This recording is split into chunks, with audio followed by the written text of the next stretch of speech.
Hi, Colin. Good morning to you. How are you? Good morning. I'm great. Good afternoon from Nova Scotia, Canada. Good morning from Kuala Lumpur, Malaysia. For our listeners, and as a formal introduction, my name is Nicolette. I am the creator for the podcast titled You're Worthless. Read that again, the juxtaposition of your very soul. First up, I'd like to say thank you very much for saying yes to be interviewed today. And we're gonna go dive into your mission that you have for the world. But before that, Sure. allow me to introduce yourself to our listeners and then we can get right into the conversation. So, hey everyone, we have Colin Kingsmill here with us. He believes that we have lost touch with our shared humanity and have become distracted by division, identity politics, negative news cycles, corporate and special interest greed, and other forces that crush our souls and keep us from being healthy and thriving.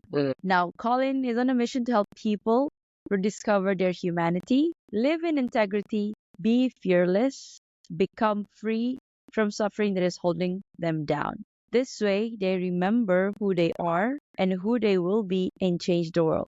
Together with you, with the Enough Already movement. Wow. Welcome, Colin. Sounds like a handful there. My gosh.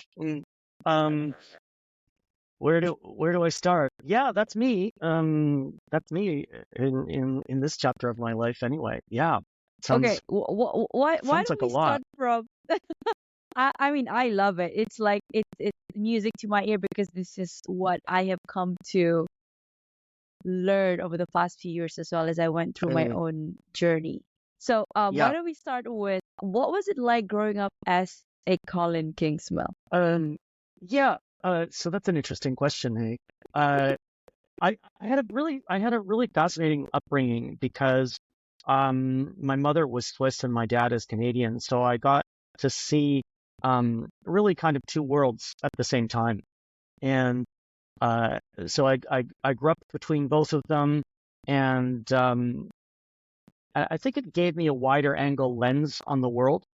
That being said, the first chapter of my life was all about ambition and all about success and quote unquote happiness and things like that, which when you're striving to achieve something that's all external, you achieve nothing, right? So talking about worthiness, I think my childhood, while it kind of was idyllic by any standard, I grew up with a sense of unworthiness. So I know that what I did in that first chapter of my career, I was in Swiss banking and financial services, and I was driven and I was ambitious and I was ticking all the boxes, right, of the markers of success, the external markers of success, because I felt that those would fill me, right? They would make me worthy. And boy, oh boy, Nicolette, did they ever not, right? So I kind of look back at that youth and that first chapter of sort of striving for ambition and success. I don't look back at it with super positive eyes or memories. I kind of think, what was I doing? Eyes wide shut, just so unaware. Yes. So It's like you're given a so shopping list to disconnected. Yes. totally disconnected from my body, and like my body, mind, and soul they weren't there. It's just I was just this driven Preach. Yeah. robot. Yeah. It sounds like you've had some experience in that Oh yourself. yeah. Oh yeah. Yeah. So I really had to hit a wall. I mean, literally, I spun out of control in my truck, and it was really a metaphor. It was a metaphor for my life, right? It was just, I was speeding up into the mountains. I was going skiing. I was going to some fabulous weekend, and I spun out of control, and my Range Rover, of course, it was a Range Rover, hit the side of a mountain, right? I love Obviously, this. Obviously, of it had to course, be a right? Range Rover.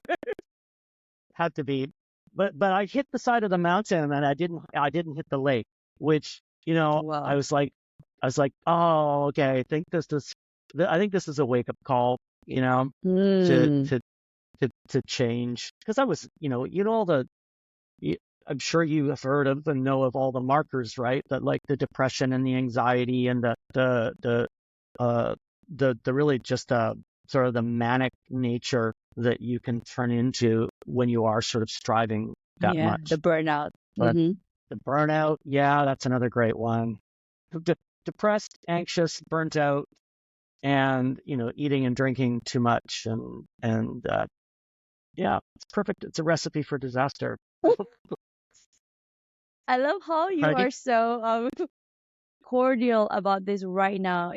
Because it shows that you have truly worked through it over the Mm, course of, so many years. And I think you've been yeah.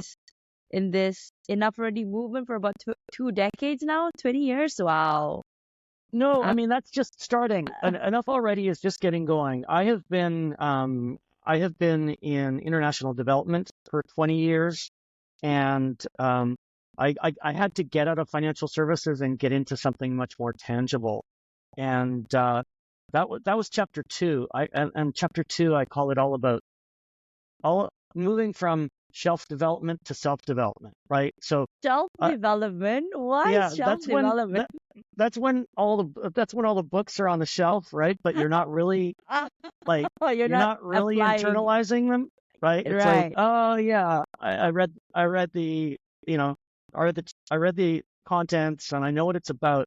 But I think you really have to internalize, all of that teaching and all of that learning, all of those experiences. And I think today now in this sort of chapter three, where I am much more focused on helping others and working with others. So we have a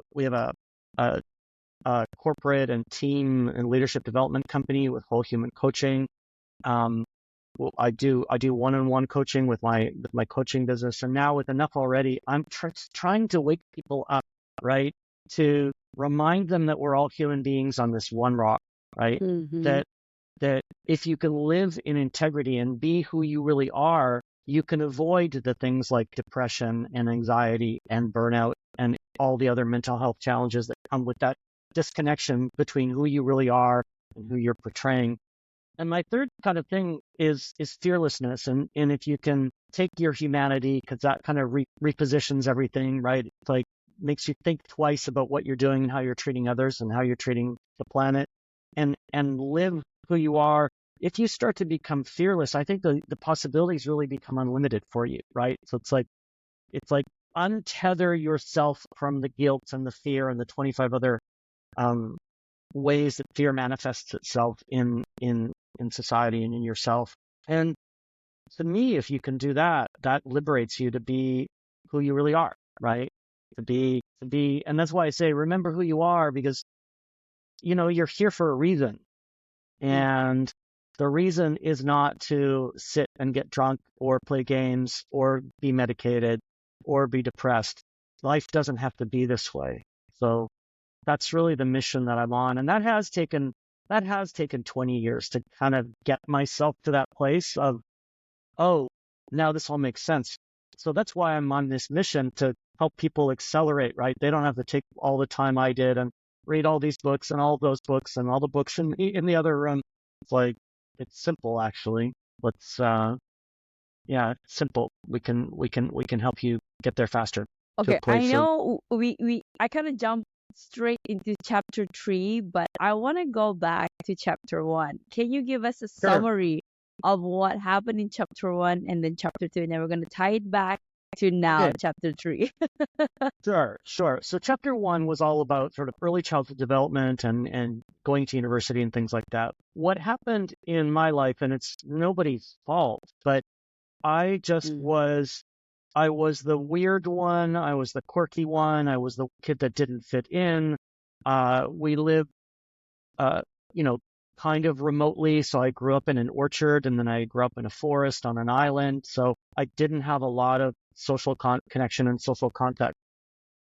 I guess I was the loner, right? The kid that nobody wants to talk to, the kid that gets bullied, the kid that gets left behind, and that in me, it created this sense of unworthiness. Like I felt because of that, I had to be bigger, better, wiser, smarter, To wealthier, all compensate this. all of those. Exactly. Exactly. Mm, So what did I do? So child, and I think this is so important for early childhood development, right? Like a kid became traumatized, right? Because of whatever.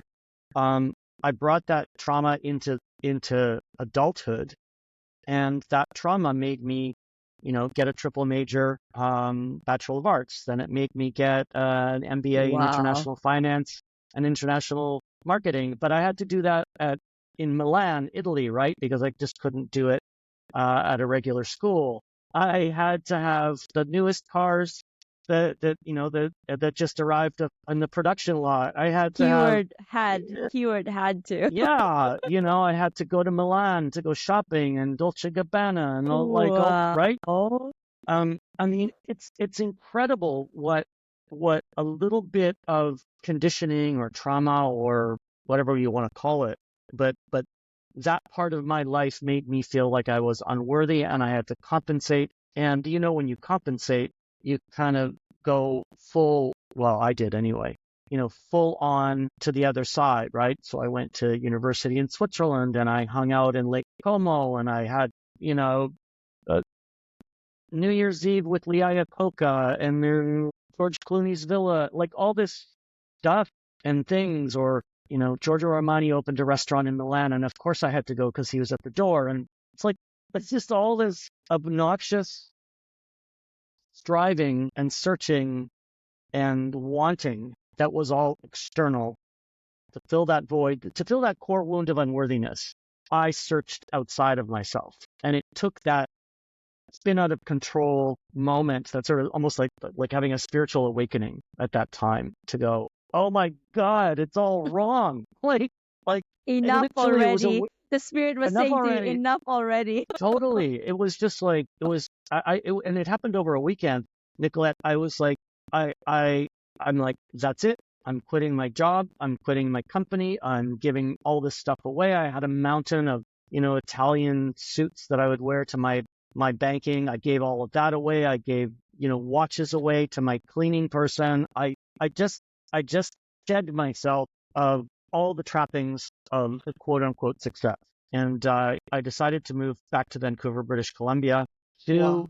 to really start over and to start with a fresh slate. It was like, it's just a fresh slate, in a completely different world, in a place that I thought would have been healthier than Central Europe and Switzerland and all that sort of fabulous, plastic, fantastic stuff. And so chapter 2 was a new beginning. I really shed, like almost like a Buddhist, just get rid of all the stuff, right? Um, and that's when I started shelf development. I started to read, and would have been good if I had read a book in my 20s, but it doesn't matter. In my 30s, I was like, oh, okay, there is something called the spiritual. There is something called, faith. There's something more. And, I began to realize that happiness and wholeness and worthiness is all inside of you. So, that's why I say remember who you are, because you don't need to go anywhere to find anything and prove anything to anyone. It's all in here and up here. More up here sometimes than down here. It should be down here in the heart center Yes. more. But modernity kind of keeps us distracted in our brains too. Anyway, that's really how it happened.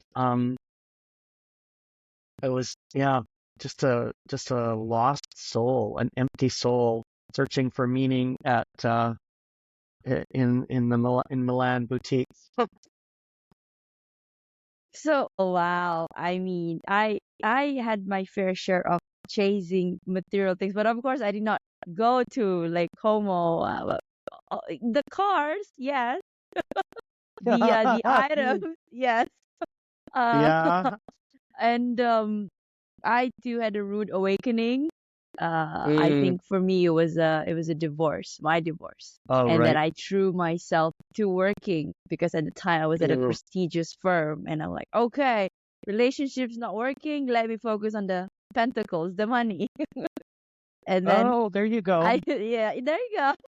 And then I hit a wall as well. So and Yeah. I was very humbled by life. I was very it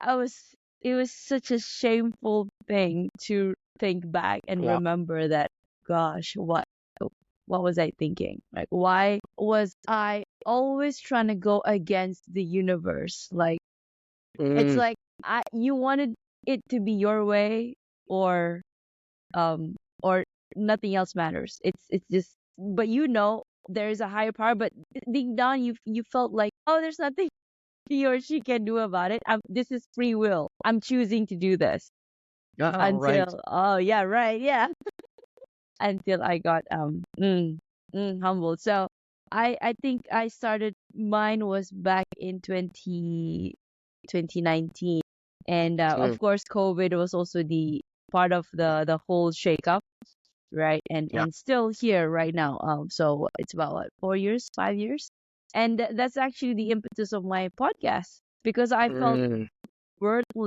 I felt worthless right. because I couldn't even save my marriage then, and Yeah. my work was not. I was giving my best, but it's like it's not enough. I was just always like, something's just not right. Everything is wrong at work. Right. So yeah, that's my story. And it's interesting. It's interesting because there's a through line or a shared experience here of not listening, right? That we don't listen to our intuition, to our heart, to the messages that we're hearing from the universe or wherever they come from. Yes. Uh, it's so interesting. It sounds like you knew exactly that you needed to be out of the relationship. You knew that you needed to be out of the job. You knew all these things, right?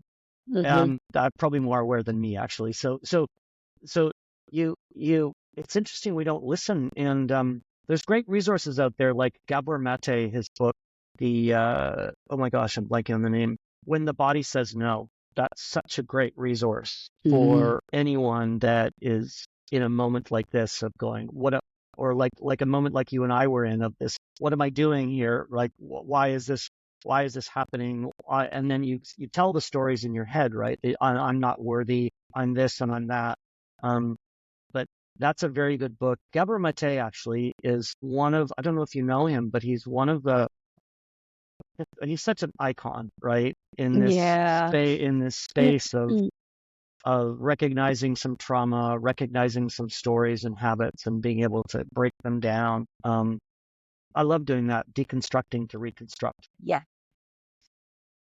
It's my I thing. yeah, I visited your website, and I saw that Hmm. deconstruct to reconstruct. So talk to us, Colin. What's Well, deconstruct, you know, reconstruct? deconstruct to reconstruct is really about recognizing that the thoughts and the stories in your head are nothing more than that. So Mm. often we get caught up in our own reality, right? In our own narratives and our stories and our habits and our emotions and all this stuff, and we get attached to those stories, and we say that is who I am, right? This is my Yeah. identity. These are the stories I'm telling myself, and often those stories can come with a lot of baggage, right? And they can bring you down. They can depress you. They can make you full of anxiety. They can make you full of fear. They can make you full of guilt. I mean, the list goes on, right? All of that stuff is not serving you. Okay. So I do a lot of work with people around identifying the stories in their head, because sometimes they don't even articulate what they are specifically, right? It's like, oh, I'm afraid of financial whatever, or I'm afraid of this, or I'm afraid of success. Well, you don't define it. So what I do is I help people really articulate what's going on in your head, what are the stories you're telling yourself, and then we look at them each individually, and we see, is this true? Where is it? What's the origin of it? And so Yeah. often the origin story is some experience when they were 10 years old, right? And Mm. so I simply remind people that, is this story serving you today? If some of it is, okay, let's keep it, but most of it's not. And once they go back in time and have this um, aha moment, it it's kind of joyful because then they can take that space, right? That because it costs energy to hold all those stories inside, right? You're like, this is my identity, this is who I am, and I believe this, and this every time I wake up. I'm like, these are the Yeah, stories in my head. I'm reciting gonna, your creed. totally, totally. So I'm just gonna spin out of control today in that space and around those stories. Well, no, it doesn't have to be like that. It, Hmm. it that's my message to everybody. It does not have to be like this. Let's rewrite those stories based on today, because the ones from the past, they most often aren't serving you, most often aren't serving people at all. So that's what I mean by deconstruct to reconstruct. The stories in our head, what do you want to listen to? And then it's like, deconstruct to reconstruct and choose the radio station that you want to be living on, right? Because that's all we are radio frequencies. And you can choose to be way down here in the low stuff and full of all that negativity, or you can look up and be on a station that, connects you to other people around the world like you that, are working positively to make impact and to make change. And, what station do you want to be on? It's your choice. What are the stories and what radio station do you want to be on? That's Can you it. share with us some of your one of the maybe unforgettable success stories that you've had with your clients so far? Yeah, my gosh, there's so many of them, and I've had clients now for years, so I feel as though I've turned into their Yoda almost, right? I'm like with them. The go-to. So CK. yeah, exactly. That's a good one actually. I have to write that down. Uh, you know the greatest success stories are always the ones where you unlock people in that Flintstone moment of, am I telling myself an old story, right? So I'll give you an Oh, yeah. example. I I Mhm. I've I've been working with a person for quite a few years now, and he's a lawyer. I mean, I was with her while she was studying in the United States and stuff like that. But she was, she was saying to me how much how stressful work was, right? And how hard it was, and how she had to manage everything and manage everybody and be in control, and it was really bringing her down. It was hurting her body actually, right? It was Mhm. physically, the stress gets into you. I'm sure you know about this, right? It Oh, gets yeah. into you and it stops you. And she's like, I'm debilitated by the stress at work. And we just started to dissect it. Like where is that control coming from? Well, it turns out it came from early childhood development. Actually, not even that early. She was over 10 years old at the time, and she felt in that time, 20 years ago, that she had to be in control of her family, like her brother and her mother and her father, and she was the eldest daughter, and all the things Right. that. So she took that on. She took that responsibility on, but she's doing it now, 20 years later as well, in a professional law office, right? So that Mm. that doesn't that that that situation is totally different. It's not you anymore. And the minute she realized that, her whole body let go. And Oh. she was sore for the next day because the muscles were just letting go. And she went back to work on a Monday and was totally transformed. He just let it go. And the experience changed, from day to night.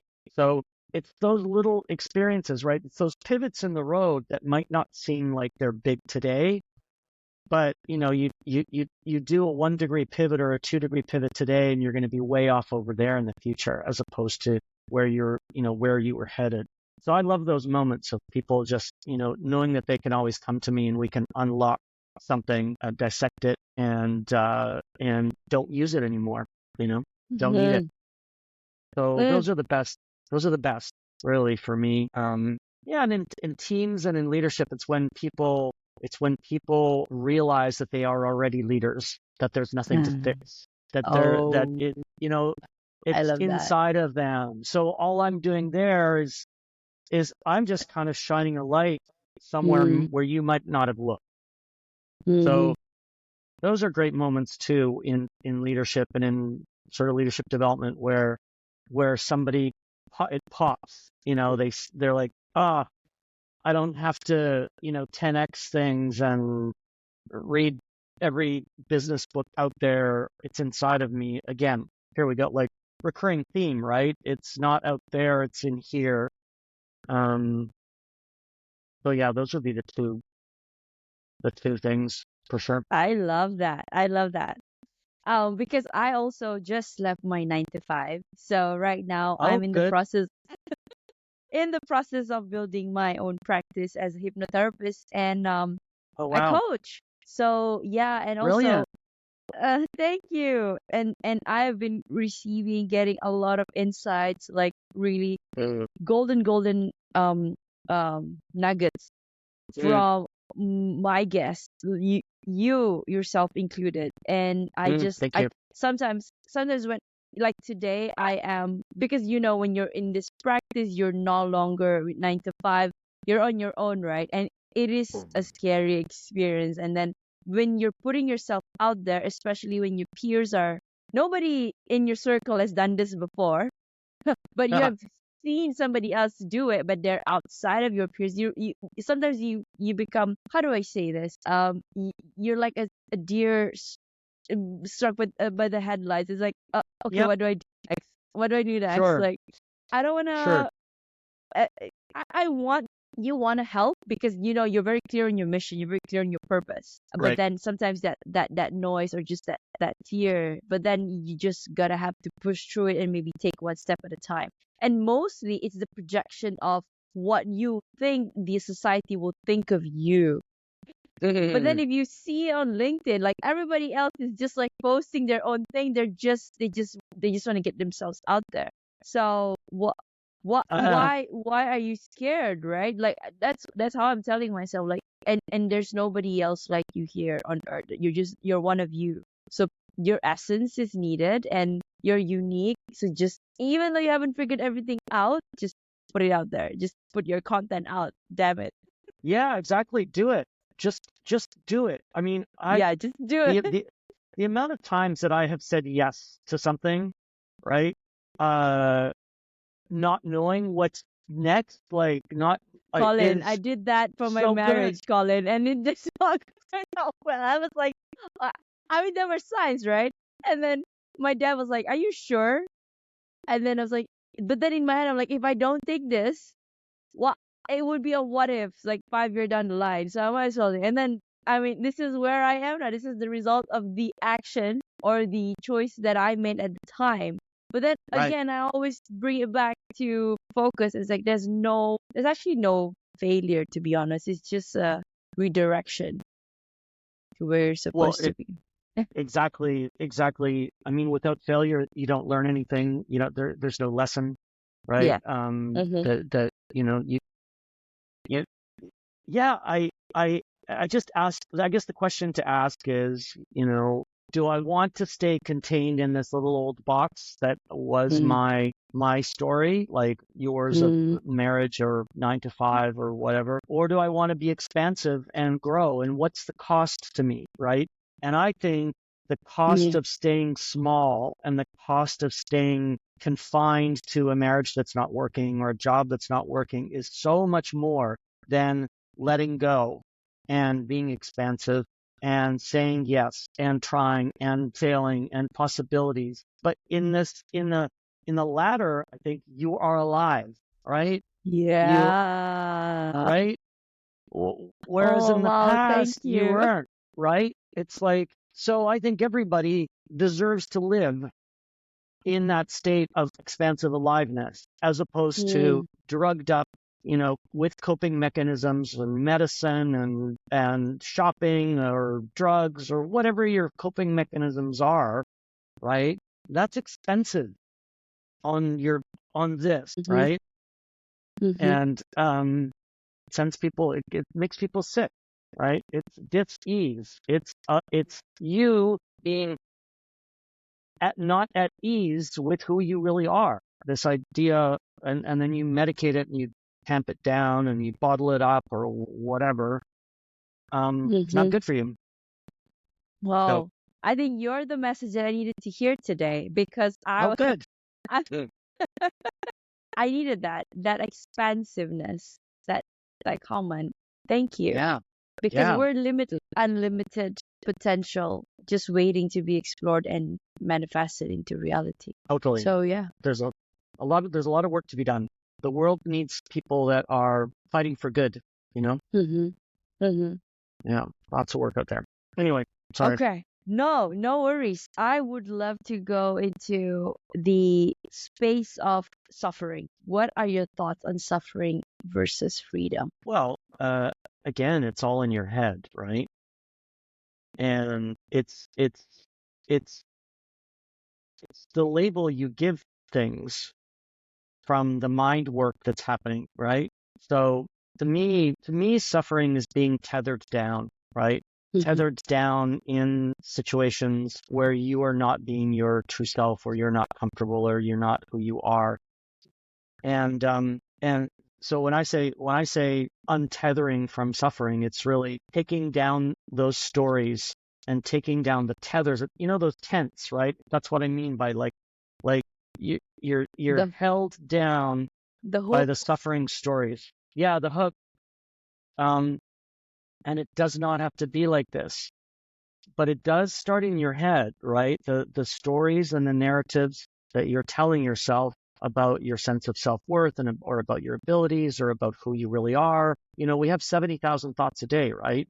And Mm, many of them, right? If you are in a toxic relationship, or a toxic work environment, or life is not working for you from whatever perspective these days, um, you begin to tell yourself a lot of stories that are on a closed loop, right? And that to me is suffering. And if we can recognize that through perhaps meditation or mindfulness, or other sort of ancient wisdom and modern techniques to get you out of your head, right? That's when the suffering can begin to end, because you untether yourself from those hooks that you thought were so real and so true and so forever. And it's like, this is who I am, and this is who I'll always be, and that's who they are, and nothing's going to change. So for me, it is about unhooking all those chains in your mind to start with. And then once you get that going, then the sort of freedom and expansiveness can come into your life. But stop the stories. That's where most of the suffering resides, right? mm. The universe is always working out for you. Again, another message for me. Because I was trying to find an inspiration today. Like I was typing my content and then Yeah. I read it and like, no, this is not ready. This is not LinkedIn ready. So I went and Mm. lied on my couch and I'm like, okay, then I've got to interview Colin. Let's see. I- With no expectations, but always every time I step out of an interview, I always come. So it's like this is also, I think, the divine saying to me, you are on the right path. You just need to, continue to work on it and believe, because it Oh can be yeah. scary. Oh, mm-hmm. Oh, for sure. But it can be scary, but use that energy, right? Instead of looking down and getting obsessed about a piece of content, right? Yeah, Not that you were. I'm just saying, but I was. but use the scary energy to think expansively, right? Like Mm, it's a simple shift in your head, but shift it away from negative storytelling to positive storytelling.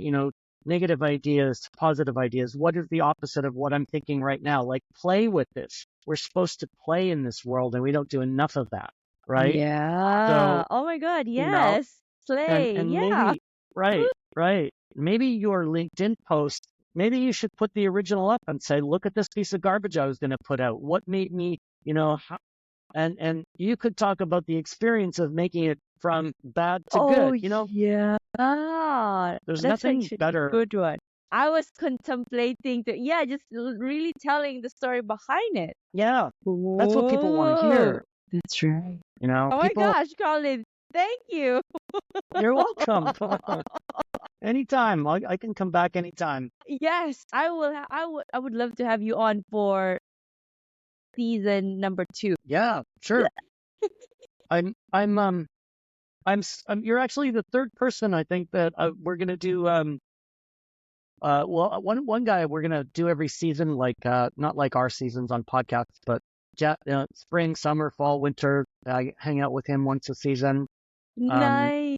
I'd I love would, to come okay. back. My I'll come back. content, definitely. I would love to have you on for a second one. But more importantly, I would love to have you on for a speaking event, a gig that I am planning to make sometime next year. This has been, I Anytime. don't know, this download that I have from the universe is like, you need to do a speaking event where you gather all of your guests and have them speak on your platform with their Yeah, with their expertise, and just get the message as far wide as you can. So I do it. haven't worked on the details, but it is in the pipeline, so I Great. would love to reach out to you. Please do. Yeah, yeah, absolutely. You know where to find Awesome. me. Awesome. Okay, so before I have a few more questions for you, Oh, Colin. okay. Okay, so how does living in abundance versus living in lack changing the world? I mean, how do we shift that? Because, okay, again, abundance, right? Sure. Money is always the biggest thing, one of the biggest thing Yes. in a person's head. So how can they change that, shift that, recognize that, Yeah. and then shift it? So what you want to do is change the relationship that you have with money. Okay. And I don't mean the physicality of it, but you change the relationship that you have with the energy of money. And there's a very good book for all of your listeners out there that might be having trouble in shifting from lack to abundance. It's called Love Money, Money Loves You, and it's written um, it's written in the voice of the energy of money speaking to you. Because what happens so often in today's world, we will have a thin layer of positive thinking sitting on top of a vat of negative thinking, right?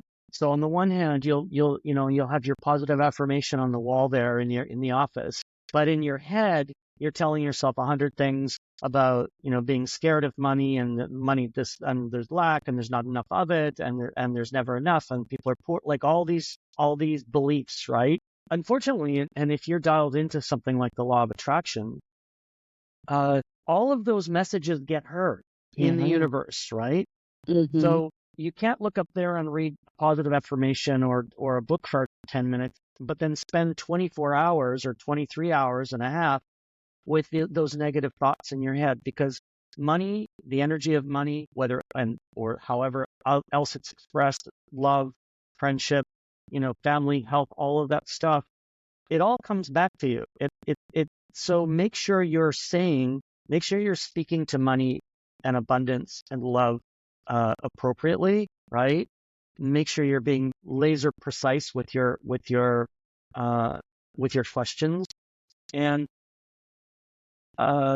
it's always listening. The universe is always listening. So speak appropriately and speak accordingly, and make sure that your energy that goes back to the radio station that I was, you decide every day when you wake up where you want to tune into in the energetic world, right? In the world of the universe.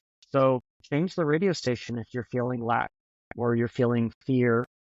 Um, because it makes a huge difference. So I would definitely recommend that book, Love Money, Money Loves You, if you're living in that world of lack right now. It's Mm-hmm. amazing. But that to me is what is all is what it is. That sounds there's a circular comment. It is what it is. I sound like a political candidate. No, it's it's it's it's it's really it, it's really It's really what it is. ask yourself what you're yeah ask yourself what you're telling yourself when you're quiet, right? Yeah. Because it's like, oh, you Mm-hmm. read a good book and you're like, oh, happy, positive, law of attraction thoughts and the secret and all this other stuff.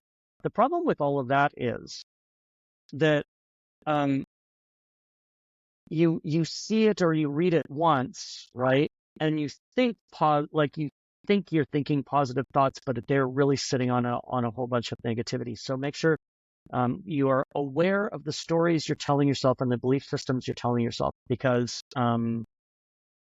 they come true, right? Woo!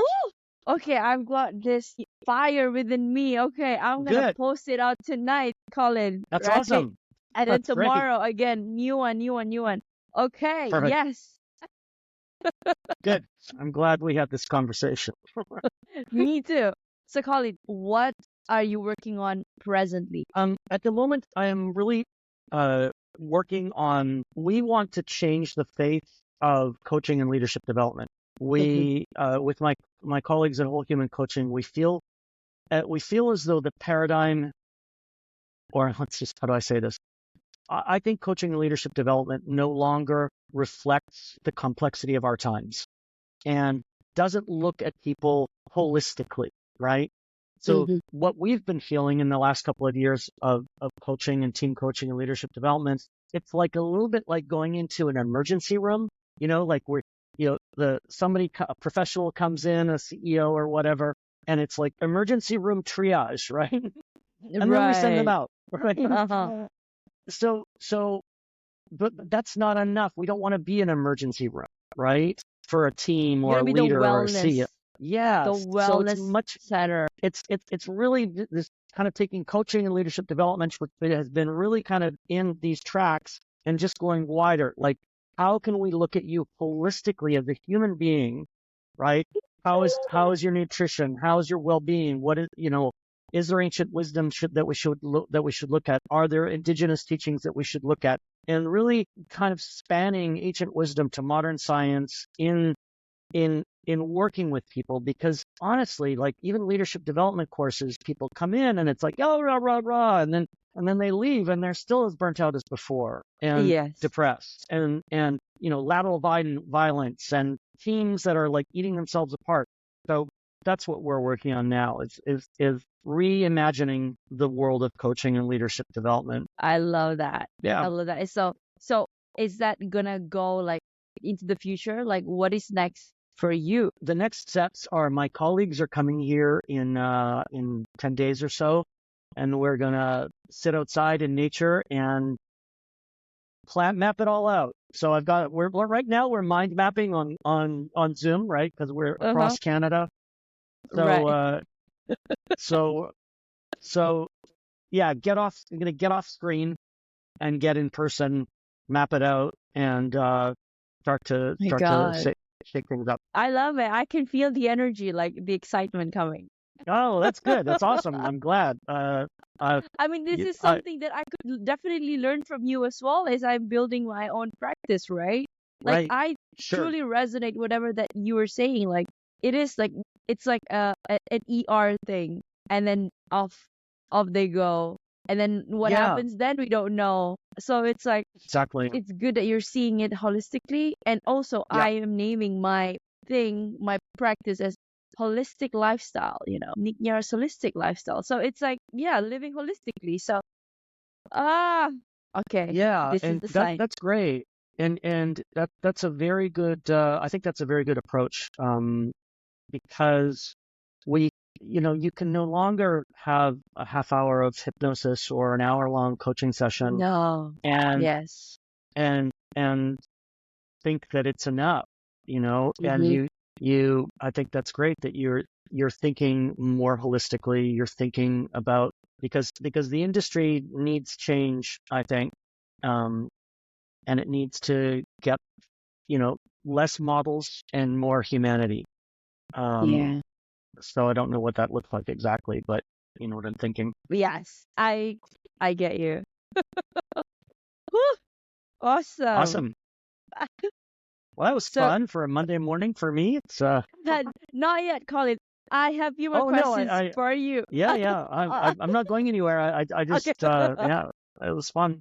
Been fun. Okay, so what is your heart's greatest wish? My heart's greatest wish is that humanity would remember that we are one lineage on a little rock spinning at 1,600 kilometers an hour on its axis.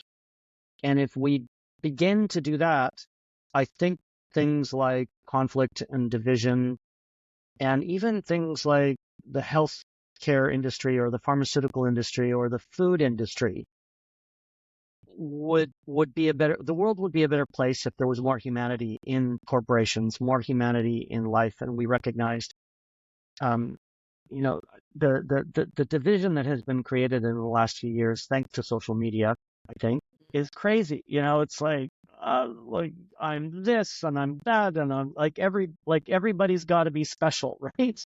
Yeah. And I think I've kind of had enough of that. And I think it would be great if everybody remembered our collective humanity on our little rock spinning around the galaxy. It's like, for fuck's sake, come on. Like, I love that. what are we Finally. doing? I was waiting for that. For fuck's sake. Enough already. Yes, exactly. Exactly. Yeah, that is my biggest heart wish. Okay. So, if you could All right. create a quote right now for you to leave to the audience listening in the world as your legacy, what would it be? Oh my God, a scary question. I think I think really, if if anybody in your audience is suffering today, right? My message to them is it doesn't have to be this way, right? That's it. It doesn't have to be this way. There's hope. Don't give up. That's it. Reach out. Reach out. Don't do this alone. Don't go it alone. You we are living in a very complex time. Life has never been anything like this, especially with all the distractions and around the the internet and social media and a lot of people are suffering. You just have to take a glance at any sort of mental health statistic, whether it's in youth or adults, doesn't matter. People are suffering, and it doesn't have to be that way. I love that. Thank you. Pretty light. It's light, but but sometimes people just need a reminder, that they're not alone, and it doesn't have to be like this. So reach out and ask for help, because my God, crazy times, right? So Yeah. don't go alone. Thank you. That's again another reminder. I always believe in this notion of don't look at the messenger, look at the message. So you're delivering that message to me direct from right. source. Oh yeah, I have nothing to do with it. I just, I get, no, you know what I mean? Like, I'm right there with you. I'm right there with you. It's like just a channel, that's all. No ownership. So Colin, how can people reach out to you? Well, I used to be on Instagram quite a bit, but I'm not so much anymore. You can reach out to me just at colinkingsmill.com, my website. I started Twitter or X recently. That's an interesting. It's a fun. It's a fun experience. I'm on there. And yeah, Instagram website. I'm not on TikTok really. Long answer to a LinkedIn? short question. Yes, I'm on LinkedIn, but I don't know. It feels like it's turning. It feels like it feels like a little bit like a garbage dumpster these days. I don't know about you, Really? but Do you think so? Oh no. maybe it's just me, because like I'm getting all of these people that just get in touch because they want to 10x your business and multiply your business and expand your business and get more sales and get more leads. But they're reaching out to you for your advice to coach them. No, they're reaching out to sell me something, right? Right. Yeah, I get that too. Yeah. Okay. Okay. Oh, Anyway, I'm on LinkedIn. I was doing a newsletter for a while and I haven't really done that in quite a few months, but it just feels as though AI has stepped in and there is so much content there. But anyway, I'm everywhere. You can just Google my name. The right people will gravitate towards you. I always feel that. Somebody will find me. Totally. Yeah, I agree. I agree. Like again, especially if you started this like long time ago. Imagine me right now. I'm like, there's so many coaches out there. Like, why would people listen to me? I'm like, you know what? Just relax. The right people come to. Yeah, relax, but also you want what you want to do is decide what your brand promise is, right? What is your promise to the world? What is your promise to the world of coaching and to the people that you will coach? And you really want to articulate that. What's your promise? What are your values? What are your attributes? How are you different? What is the special spice that you are bringing to the world, right? And it's there. It's just a question of thinking about it a little bit and articulating it. That's how you distinguish yourself, right, from the masses out there that And there are many, many. Thank you. Yeah, Again, you're another welcome. My message. God. Yeah, I So got wow. That was a mini coaching that was session. fun. Oh, a little bit, A little bit. a little bit. Oh my God. Thank you so much, Colin. And for our Hey, you bet. listeners, and there you have it, guys. You heard it from Colin Kingsmill. Before we close off, Colin, I'd like to thank you personally for the work that you're doing for the world and for advancing every step of the way, Thank despite the you. challenges, creating trails for those that will come after you. For our listeners, this has been that one podcast with that controversial name, You're Worthless. Read that again. The juxtaposition of your very soul. Now, if you find yourself thinking that you're worthless, you're probably not alone, but more importantly, ask yourself a level deeper. If I'm worthless, then why the heck am I here? It is because your soul have chosen to be here energetically, all the way from the ethers, and for that reason itself, you are worthy and you are enough. This has been Colin Kingsmill, your guest of the day, and Nick Niaras, your host, signing off. Thank you so much, Colin, for your time. Bye bye. Thank you.